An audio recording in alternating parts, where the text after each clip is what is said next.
আসসালামু আলাইকুম প্রিয় শিক্ষার্থী, আশা করি ভালো আছো।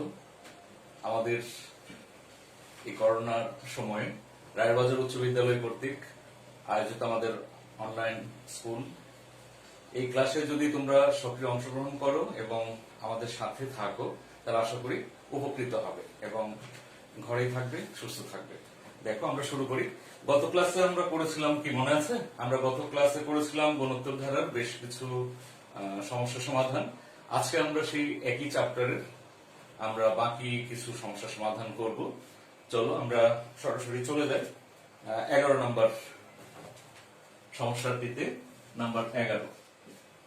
তো গতদিন আমরা যে সূত্র দুটি প্রয়োগ করে সমস্যাগুলি সমাধান করেছিলাম, আশা করি তোমাদের মনে আছে। আর বই পৃষ্ঠা নাম্বার হলো 264। যে সূত্রটা প্রয়োগ করেছিলাম 11 নম্বর সমস্যাটি সমাধান করার জন্য যেটি লাগবে আমি তোমাদের একটু মনে করিয়ে দিতে চাই। এখানে আমাদের পদ নির্ণয় করতে বলেছে। পদ নির্ণয়ের সূত্রটা ছিল এরকম, তোমাদের মনে পড়ে কিনা আমি একটু মনে করিয়ে দিতে চাই। এটা ছিল n-তম পদের সূত্র, a(r⁻n-1). এ হলো প্রথম পদ, আর ছিল সাধারণ অনুপাত। ঠিক আছে, আজকে আমরা এই সূত্রটা দিয়ে আমরা বাকি কিছু সমস্যার সমাধান করব। আসো আমরা 11 নম্বর অঙ্কটি করে ফেলি।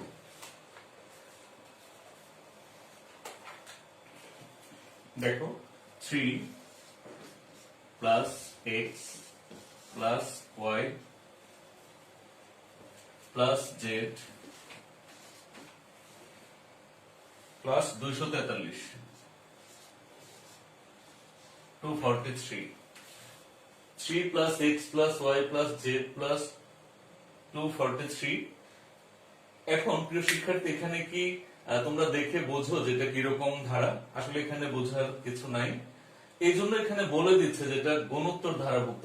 কেননা যেখানে x y z এর মানটি নাই, x y z এর মান যেহেতু নাই, সো আমরা এটা দেখে কিন্তু বুঝবো না যেটা কি সমান্তর ধারা না গুণোত্তর ধারা। এই জন্য কিন্তু এখানে প্রশ্নের মধ্যে বলে দিচ্ছে যে গুণোত্তর ধারাভুক্ত, এটাকে লিখে দিচ্ছে গুণোত্তর ধারাভুক্ত।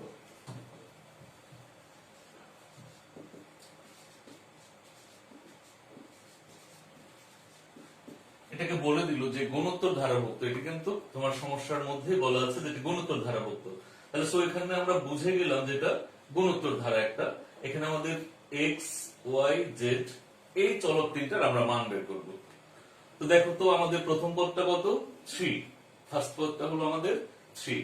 তাহলে লিখি গুণোত্তর ধারাটির, আর এখানে গুণোত্তর ধারা আমরা সরাসরি বলে ফেললাম কারণ তোমার প্রশ্নের পিছনে উল্লেখ করা আছে যে গুণোত্তর ধারাভুক্ত। সো আমরা বুঝে গেলাম যেটা গুণোত্তর ধারা। এটা গুণোত্তর ধারা। এখন আমরা x y z এর মান বের করব। তাহলে গুণোত্তর ধারাটির প্রথম পদ কত? 3। আমাদের এই ধারার প্রথম পদ 3। তাহলে গুণোত্তর ধারাটির প্রথম পদ a = 3। সাধারণ অনুপাত এখানে আমাদের বের করতে পারবো না, আমরা ধরে নিব, কারণ এখানে x y z এগুলি চলক দেওয়া আছে, সংখ্যাগত মান নেই, এগুলি আমরা বের করব। তাহলে ধরি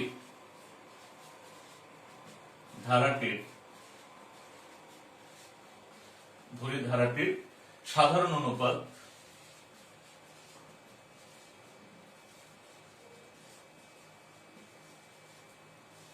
r। তাহলে সাধারণ অনুপাত r ধরে নিলাম। তাহলে সাধারণ অনুপাত r ধরলে আমরা এই প্রথম পদ সাধারণ অনুপাত যখন r, তাহলে অতএব ধারাটির দ্বিতীয় পদ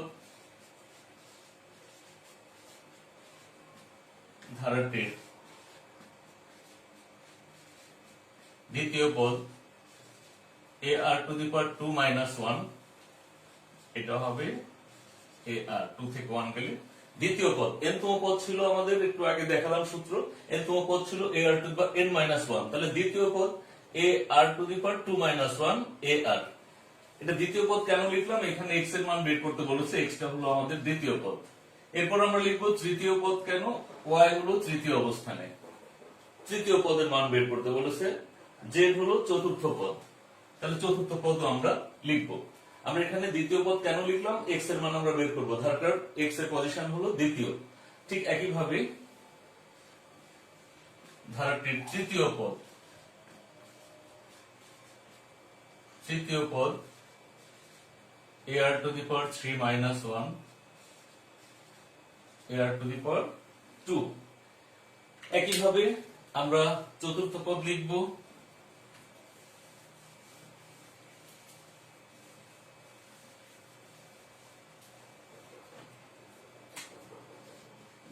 ধারাটির চতুর্থ পদ ar to the power 4 minus 1 ar to the power 3। ধারাটির পঞ্চম পদ দেওয়া আছে, আমরা তারপরও লিখব সূত্র। পঞ্চম পদ কত হচ্ছে ar to the power 5 minus 1 ar to the power 4। তো একটু খেয়াল করে দেখো যে এখানে 243 এটা কিন্তু এই ধারার পঞ্চম পদ, তাহলে আমরা পঞ্চম পদ বের করেছি ar to the power 4, তাহলে আমরা প্রশ্ন মতে লিখবো ar to the power 4 equal 243। লিখে নাও, একটু দ্রুত লিখো, আমার সাথে থাকো। তাহলে আমরা লিখতে পারি প্রশ্ন মতে পঞ্চম পদ হলো ar to the power 4 ar to the power 4 equals 243। এখানে প্রথম, দ্বিতীয়, তৃতীয়, চতুর্থ, পঞ্চম, তাহলে 243 আমাদের পঞ্চম পদ। আমি তো এখানে পঞ্চম পদ ar to the power 4 বের করেছি, so ar to the power 4 equal 243। তো লিখি এখানে এর মান হলো 3 into r to the power 4 equal 243। আমরা এর মান বসিয়ে দিলাম। এর মান ছিল আমাদের প্রথম পদ 3, এর পরিবর্তে আমরা 3 বসালাম। এখানে গুণ ডান পাশে চলে গেলে প্রিয় শিক্ষার্থী এটি কি হবে? ভাগ হবে। 243 ডিভাইড বাই 3 বা r to the power 4 equal 3 দিয়ে যদি ভাগ করি 81। 243 3 দিয়ে ভাগ করলে 81 বা r to the power 4 3 to the power 4 হলে 81। আমরা এখানে 3 to the power 4 করে নিলাম 81 কে, কেন? এখানে r এর পাওয়ার 4, 3 এর পাওয়ার 4, তাহলে দুই পাশ থেকে যদি আমরা পাওয়ারটা রিডিউস করি এখানে আসবে আমাদের 3। তাহলে প্রিয় শিক্ষার্থী আমরা r এর মান পেয়ে গেলাম 3, আর আমাদের প্রথম পদ a ও ছিল 3।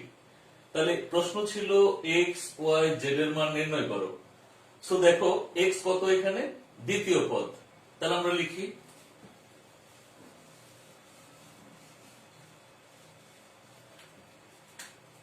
অতএব ধারাটির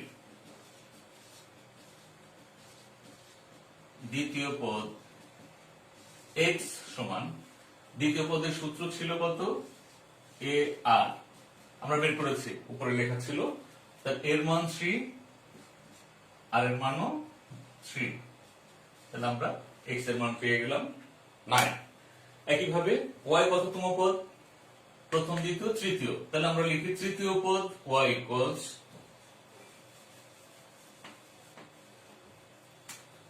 ধারাটির তৃতীয়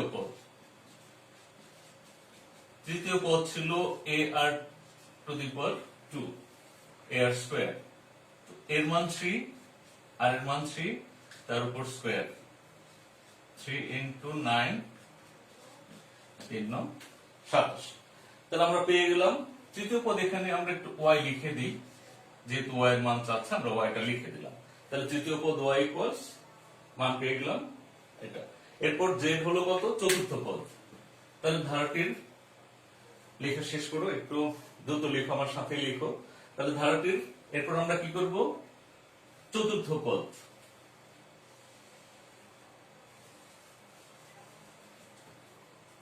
ধারাটির চতুর্থ পদ, এখানে z আছে আমাদের। z চতুর্থ পদের সূত্র ছিল ar to the power 3, a হলো 3, r এর মান 3 3 3 পাওয়ার 3, 3 পাওয়ার 3 অর্থাৎ 3 into 3 into 3, 3 কে আমরা 3 বার গুণ করব, 27। তাহলে 3 27 81। সো আমরা অ্যান্সার পেয়ে গেলাম এক্স ওয়াই জেড এর আমাদের মান চেয়েছিল, আমাদের এক্স এর মান এসছে কত 9। তাহলে লিখে ফেলি আমরা নির্ণয় মান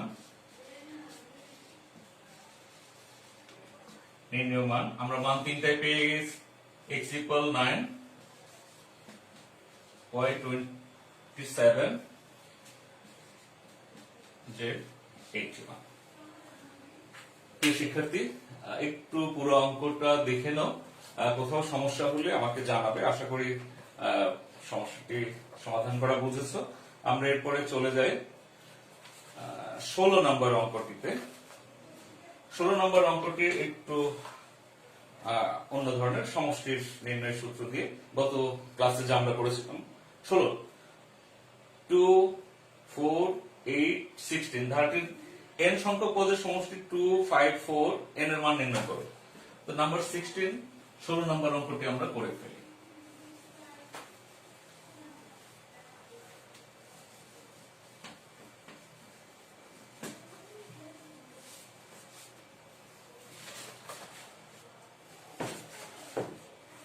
Number 16.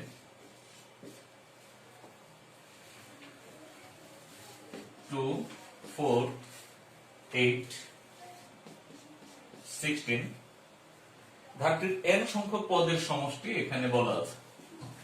তো এটা একটি গুণোত্তর ধারা, আমরা দেখে বুঝতে পারছি যে এখানে 2 4 8 16 উত্তর গুণ হয়েছে। এটা গুণোত্তর ধারা, গত ক্লাসে আমরা এগুলো শিখেছি। তো এই ধারার n সংখ্যক পদের সমষ্টি 254 দেওয়া আছে, n এর মান বের করো। আমরা লিখি ধারাটির প্রথম পদ a সমান 2, সাধারণ অনুপাত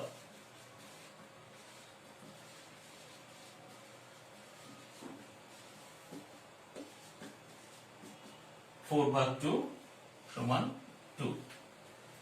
এটি একটি গুণোত্তর ধারা, লিখে নিলে ভালো হয়। এটি একটি গুণোত্তর ধারা।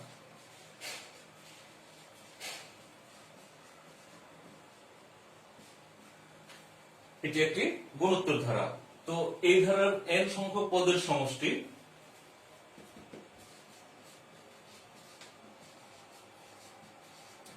ধারাটির n সংখ্যক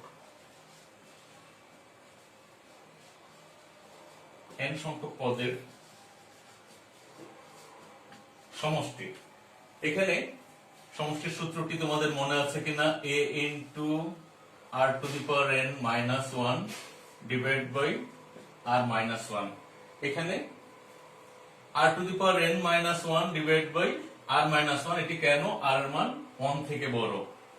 তাহলে আমরা লিখি যেহেতু r greater than 1। আমরা এখানে সূত্রটাকে দুই ভাবে লিখবো বলেছিলাম, যেখানে r এর মান যদি বড় হয় 1 থেকে r minus 1 r to the power n minus 1 এভাবে, আর r এর মান ছোট হলে এটা বিপরীত ক্রমে লিখেছিলাম, উল্টো ভাবে। তো আমরা লিখলাম n সংখ্যক পদের সমষ্টি এটা। তো এখানে আমাদের মান আছে কি? এর মানও দেওয়া আছে, আর এর মানও আমরা বের করেছি। এর মান হলো 2, আর এর মান 2। আমরা এই মানগুলি বসিয়ে দিই। এর মান 2, আর এর মান 2। তো আমরা মানগুলি বসিয়ে আমরা উপরে লিখি এর মান 2, আর এর মান 2। আমরা মান বসিয়ে দিলাম, একটু লিখে দিতে পারি মান বসিয়ে।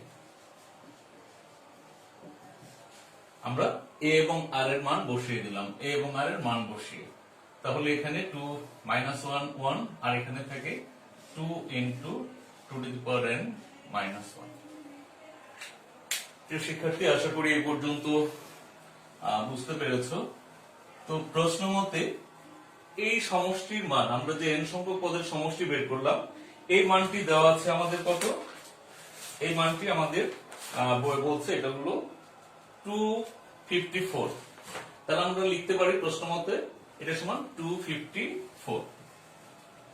তো আমরা লিখি প্রশ্ন মতে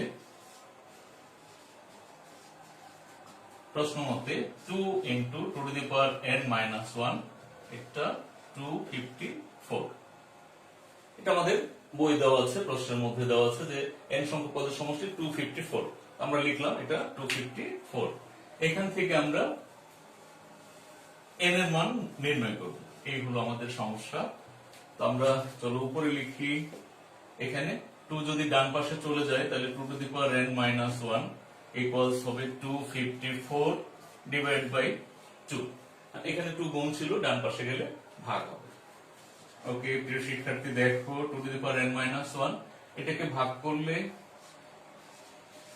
127, 254 ভাগ 2 127।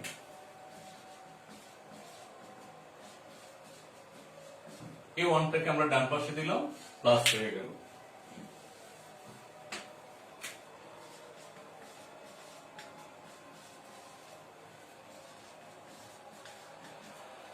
তো এখানে 7, 2 টু দি পাওয়ার 7 যদি আমরা দিই, একটু দেখে নাও। 2 to the power 7, 2 to the power 7 দিলে 128 হয়। গত ক্লাস আমরা এটা কিন্তু শিখেছি। 2 টু দি পাওয়ার 7 মানে কি?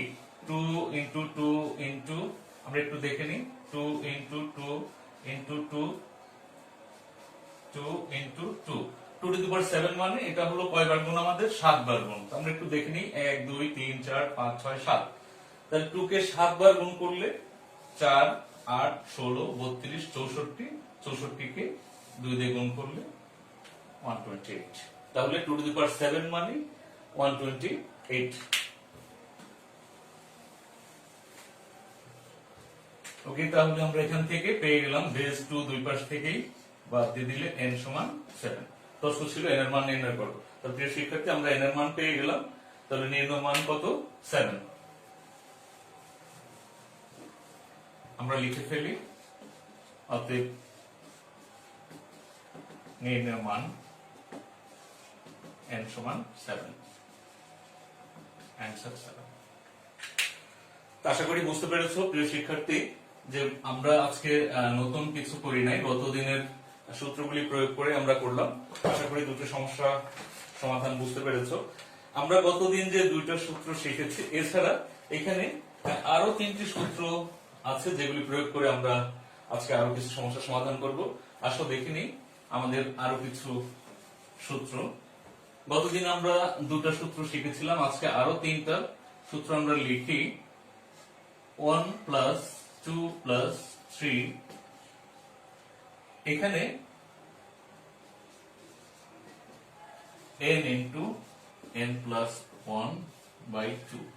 একটু খেয়াল করে দেখি আমরা, 1 প্লাস 2 প্লাস 3, তারপর প্লাস ডট দিয়ে n পর্যন্ত। তাহলে এখানে দেখে আমরা এটা কি বুঝতে পারি কিনা যেটা কিরকম ধারা? এটা 1 2 3, তাহলে n সংখ্যক স্বাভাবিক সংখ্যার সমষ্টি। এটি আমরা দেখে কিন্তু এটা বলতে হবে যে 1 2 3 এটা কি স্বাভাবিক সংখ্যা। তাহলে n সংখ্যক স্বাভাবিক সংখ্যার সমষ্টি এটা। তাহলে আমরা এখানে একটু ছোট করে বলে দিই, n সংখ্যক স্বাভাবিক সংখ্যার সমষ্টি। n সংখ্যক স্বাভাবিক সংখ্যার সমষ্টি, এটা আমরা একটু ব্র্যাকেটে বলে দিই, বোঝার জন্য সুবিধা হবে আমাদের যে আমি এটা কি লিখলাম, এটা ধারাটা কি রকম। 1 2 3 স্বাভাবিক সংখ্যা, এখানে শেষে n, তাহলে n সংখ্যক স্বাভাবিক সংখ্যার সমষ্টি এটা। একইভাবে যদি এইভাবে লিখি, 1 square 2 square 3 square n square, তাহলে এটা কি হলো? n সংখ্যক স্বাভাবিক সংখ্যার বর্গ।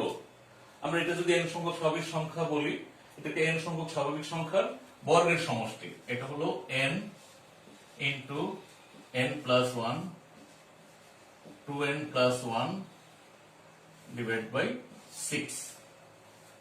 তাহলে এটাকে আমরা কি বলবো? n সংখ্যক স্বাভাবিক সংখ্যার বর্গের সমষ্টি। আমরা ছোট করে একটু বলে দিই, n সংখ্যক স্বাভাবিক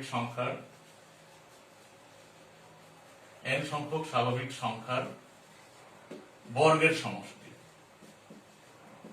বর্গ অর্থাৎ এখানে উপরে প্রত্যেকটাতেই দেখো যে এখানে 1 এর উপর স্কয়ার, 2 এর উপর স্কয়ার, 3 এর উপর স্কয়ার, স্কয়ার মিন্স বর্গ। তাহলে n সংখ্যক স্বাভাবিক সংখ্যার বর্গের সমষ্টি লিখেছি আমি এটা। তাহলে n সংখ্যক স্বাভাবিক সংখ্যার বর্গের সমষ্টি। আরো একটি সূত্র আমরা এভাবে লিখব, 1 কিউব 2 কিউব 3 কিউব। তাহলে এটাকে আমরা কি বলবো? n সংখ্যক স্বাভাবিক সংখ্যার ঘনের সমষ্টি। তো এটা সূত্র হলো n into n plus 1 divide by 2, আমরা একটি পুরোটার উপরে স্কয়ার দিয়ে দিব, হোল স্কয়ার। তাহলে এটি আমরা কি লিখলাম, n সংখ্যক স্বাভাবিক সংখ্যার ঘনের সমষ্টি। প্রিয় শিক্ষার্থী, একটু খেয়াল করো যে আমাদের জন্য সুবিধা যে n সংখ্যক স্বাভাবিক সংখ্যার যে সমষ্টি, ওইটার উপরে আমরা শুধু যদি স্কয়ার চিহ্ন একটা দিয়ে দিই, তাহলে এটা হলো n সংখ্যক স্বাভাবিক সংখ্যার ঘনের সমষ্টি। তাহলে এখানে আমরা লিখে দিই n সংখ্যক স্বাভাবিক সংখ্যার n সংখ্যক স্বাভাবিক সংখ্যার ঘনের সমষ্টি।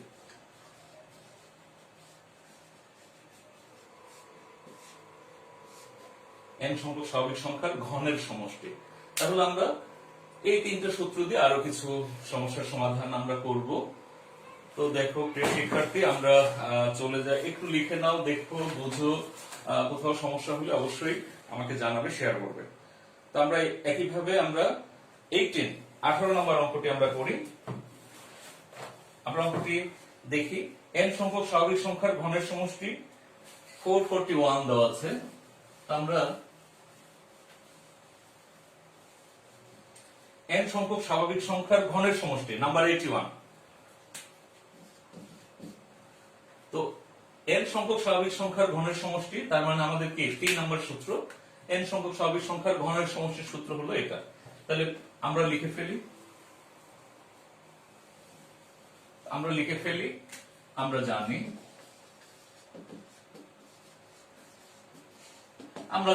জানা আছে এটা, অনেক ভাবে লিখে, এটা কোনো সমস্যা না, যে যেরকম মনে করো লিখবা।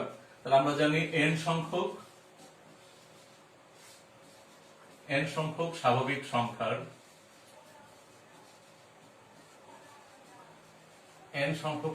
সংখ্যার ঘনের সমষ্টি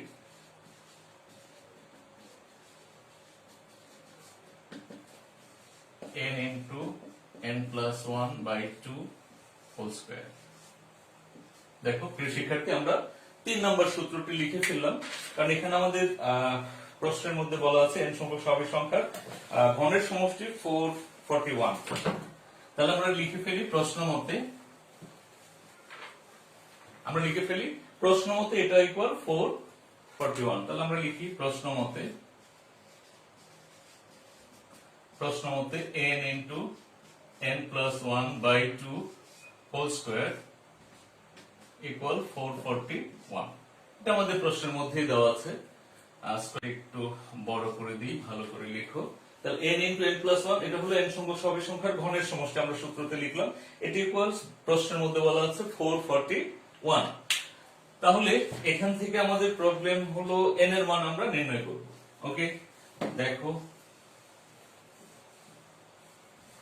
আমরা একটু উপরে লিখি, বা n into n plus 1 by 2 whole square equal, এটাকে 21 স্কয়ার করলে 441। 21 স্কয়ার মানে 21 into 21, দুটো 21 গুণ করলে আমাদের 441 পাবো আমরা। দুপাশ থেকে যদি আমরা স্কয়ার রিডিউস করি, এখানে আমরা 21 লিখতে পারি।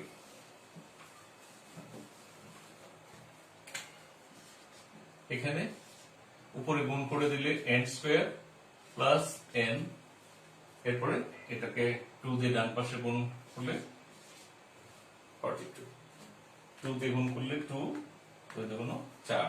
তাহলে এখান থেকে আমরা n এর মান বের করব। 42 কে বাম পাশে নিলাম, 42 কে বাম পাশে নিয়ে এখানে প্লাস ছিল, বামে আসলে মাইনাস। আমরা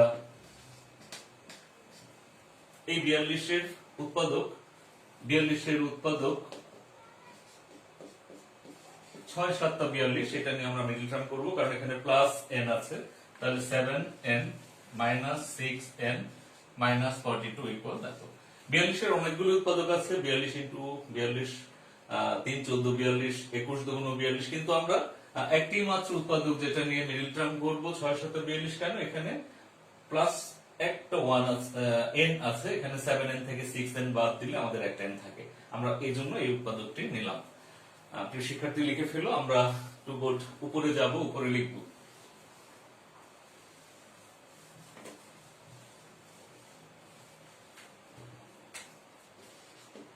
এখান থেকে n কমন নেই দুটোর মধ্যে, এই দুটোর মধ্যে n কমন নিলে n প্লাস 7, আর এই দুটোর মধ্যে মাইনাস 6 কমন নেই, তাহলে n প্লাস 7 ইকুয়াল 0। এখানে মাইনাস 6 নেওয়ার জন্য মাইনাসের জন্য ভিতরেরটা প্লাস হয়ে গেছে, তো এখানে আমরা লিখি n plus 7 common n minus 6 equals 0। তো এরকম আসলে আমরা লিখি হয় n প্লাস 7 0 অথবা এটা, মানে দুটো উৎপাদকের গুণফল যদি 0 হয় তাহলে হয় এটা অথবা এটা, মানে যে অন্তত একটার মান তাদের 0 হতে হবে। এজন্য আমরা লিখি হয় n প্লাস 7 ইকুয়ালস 0 অথবা n মাইনাস 6 ইকুয়ালস 0। অর্থাৎ দুটো রাশির গুণফল শূন্য হবে যদি তাদের অন্তত একটির মান শূন্য হয়। এই জন্য আমরা লিখি হয় এটা 0 অথবা পরেরটা 0। তাহলে এখান থেকে আমরা লিখে ফেলি n ইকুয়ালস মাইনাস 7, আর এখান থেকে আমরা পেয়ে গেলাম n সমান 6। তো এখানে মাইনাস 7টা গ্রহণযোগ্য নয়, কারণ n এর মান ঋণাত্মক হতে পারে না। কারণ একটা ধারা লিখে যদি আমি বলি যে এই ধারায় কয়টি পদ আছে, কেউ কি বলবা যে মাইনাস 60টি পদ, এরকম তো বলবা না। হয়তো 60টি পদ আছে, 6টি পদ আছে, 2টি পদ আছে, এরকম বলবা। কেউ তো বলবা না যে মাইনাস 2টি পদ, মাইনাস 3টি পদ, এরকম আমরা বলি না বা হয় না। সো আমরা এটা বলবো, এটার নিচে লিখে দিই এটি গ্রহণযোগ্য নয়, এটি গ্রহণযোগ্য নয়। কারণ কারণ বলে দিতে পারো, কারণ n এর মান, nটা হলো কি পদ সংখ্যা, তাহলে বলে দিবা যে কারণ পদ সংখ্যা n এর মান ঋণাত্মক হতে পারে না, n এর মান ঋণাত্মক হতে পারে না, ঋণাত্মক হতে পারে না, তাহলে n এর মান ঋণাত্মক হতে পারে না। সো আমরা পেয়ে গেলাম n এর মান কত 6। আমাদের প্রশ্নের দুটি অংশ ছিল, n এর মান নির্ণয় করো এবং ওই সংখ্যাগুলির সমষ্টি। ওই সংখ্যাগুলো মানে n সংখ্যক স্বাভাবিক সংখ্যার আমরা ঘন লিখেছি, ওই সংখ্যাগুলির সমষ্টি মানে n সংখ্যক স্বাভাবিক সংখ্যার সমষ্টি চাচ্ছে। তাহলে প্রশ্নের কিন্তু দুটি অংশ, প্রথম অংশের মান আমরা পেয়ে গেছি 6, আমরা লিখে ফেলি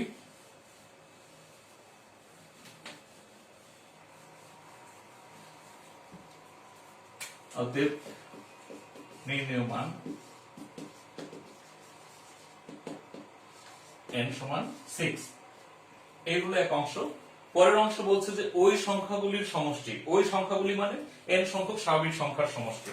তাহলে যে শিক্ষার্থী একটু দেখে নাও প্রশ্নটি আরেকবার, n এর মান নির্ণয় করো এবং ওই সংখ্যাগুলির সমষ্টি বের করো, নির্ণয় করো। তাহলে ওই সংখ্যা মানে n সংখ্যক স্বাভাবিক সংখ্যার সমষ্টি।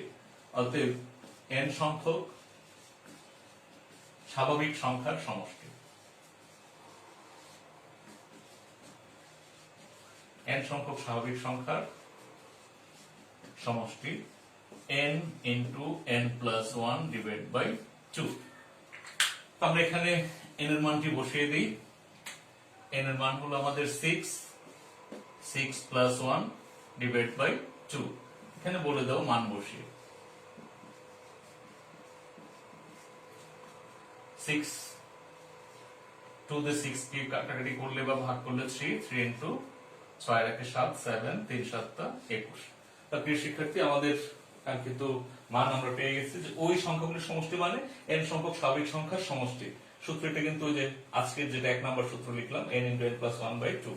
তাহলে অ্যানসার কিন্তু আমরা পেয়ে গেলাম। অ্যানসার দুটো অংশ, একটা ছিল 6 আর একটা 21। প্রিয় শিক্ষার্থী, আমাদের এই প্রসেসটা সফল হবে যদি তোমরা সক্রিয় অংশগ্রহণ করো এবং কিরকম শিখলা তার জন্য আমি কিছু হোম টাস্ক দিব, নাম্বার লিখে নাও। বাড়ির কাজ আমি কিছু দিব, বাড়ির কাজগুলি লিখে নাও।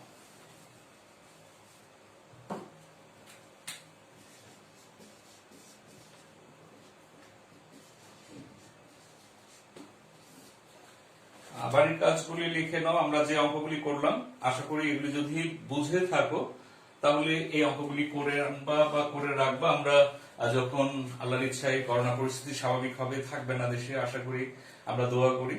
তো যখন আমাদের ক্লাসরুমে আমরা ফিরে আসব, আমি কিন্তু এই বাড়ির কাজগুলি অবশ্যই তোমাদের খাতায় চেক করবো ইনশাল্লাহ। এই জন্য সবাই হোম কাজগুলি করে রাখবে। 17, 19, 21 আমি যেসব অঙ্কগুলি করে দিলাম, এবং প্রিয় শিক্ষার্থী তোমরা এই 3টা অঙ্ক খাতায় করে রাখবা।